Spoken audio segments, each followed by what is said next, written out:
If Hollywood called tomorrow and said, Tenkar, pick one D&D module to turn into an on-demand series, I'm not picking the one with the biggest dungeon or the weirdest monsters or the most nostalgia points.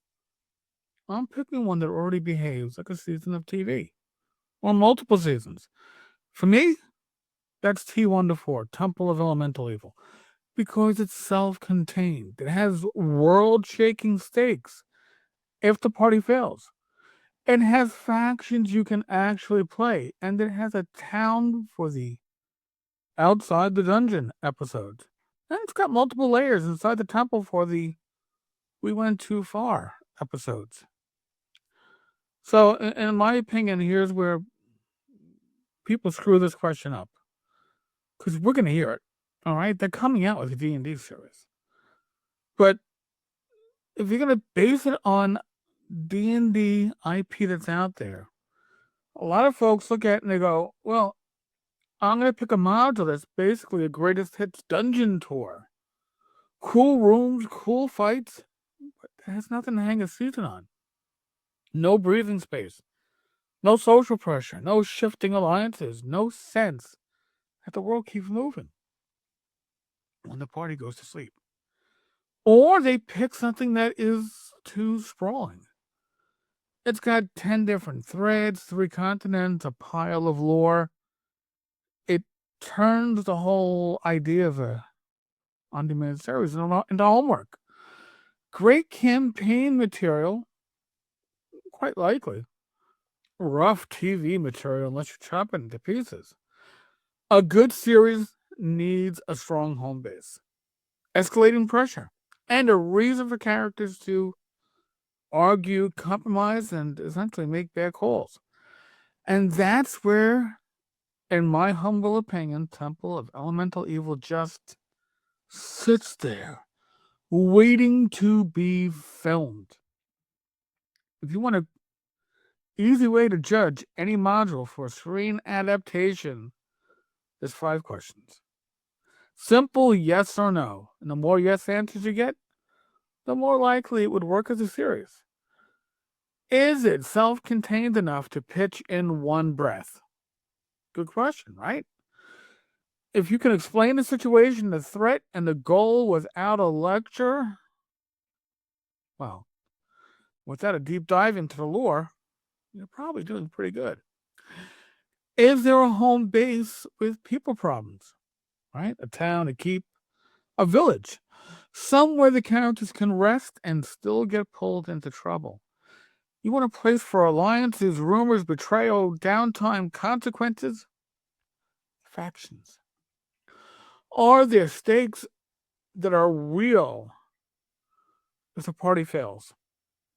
Not just, they don't get the treasure this time around. No. I mean, actual consequences that change the situation, something that escalates if ignored. The best seasons have pressure that doesn't politely wait for the heroes. Are there multiple factions that don't all want the same thing?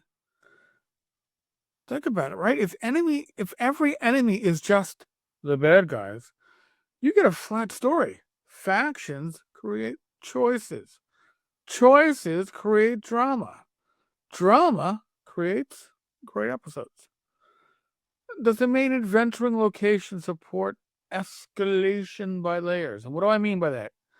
You want a place where the early episodes feel dangerous, the middle ones feel more complicated, and the later ones feel like you're walking into the jaws of a dragon or some horrible creature.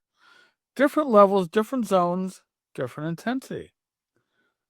To me, that's the checklist. And yes, some modules can brute force their way onto the screen with spectacle alone.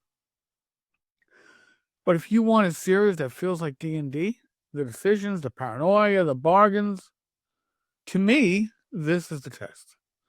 Now, run Temple of Elemental Evil through that checklist. Is there a self-contained pitch? You've got a clear core. There's a growing threat centered on the temple, and if nobody stops it, things get very, very bad. That's pitchable. That's a series spine. Home base. You've got the town. That matters more than people admit, because now you can do episodes that aren't kick the door in, roll initiative. You can do the party trying to get information and getting 3 versions of the truth. Somebody helpful who's helpful for a price. We came back and the town feels different. Or the slow realization that the problem isn't just in the temple, that it leaks. Are there stakes that they fail? This is where temple shines, right? The whole thing has that pressure cooker vibe. The party bungles it, walks away, or gets played. The situation doesn't stay polite. It gets worse. That's exactly what a series needs. Consequences that keep pushing. What about factions? Temple isn't just one team wearing black cloaks. It's got factions to deal with. Different groups, different priorities, different ways to exploit outsiders. That creates the most important ingredient for screen drama. Choices that cost something. Because the best D&D episodes aren't going to be, we fought the monster. They're going to be, we made a deal we shouldn't have made. Or we trusted the wrong guide, or we turned 2 enemies on each other, and now we have a new problem. And what about escalation by layers? You've got multiple layers inside the dungeon, and that means you can pace the seasons naturally. Early episodes, probing, scouting, first contact, close calls. Mid-season numbering, deeper pushes, faction entanglements, enemies adapting. Maybe the final season, there's no more clean exits, right? Every mistake follows you home. The stakes have gotten higher. That's a series outline. You're not forcing it. You're just filming what the module structure is already offering. If I'm running temple at my own table and I want it to feel like a series, I'll treat the town as the pressure valve and still burns your hand. Meaning when a party goes back to town, I'm not giving them a shopping break. It's not necessarily a totally safe space. I'm giving them consequences with a smile. Maybe the wrong person now knows their names, or maybe a helpful contact asks a question that tells you they may know too much. Maybe the town is calm, but the calm is people pretending nothing is wrong, and that's the secret sauce. That's what turns a dungeon crawl into a living situation.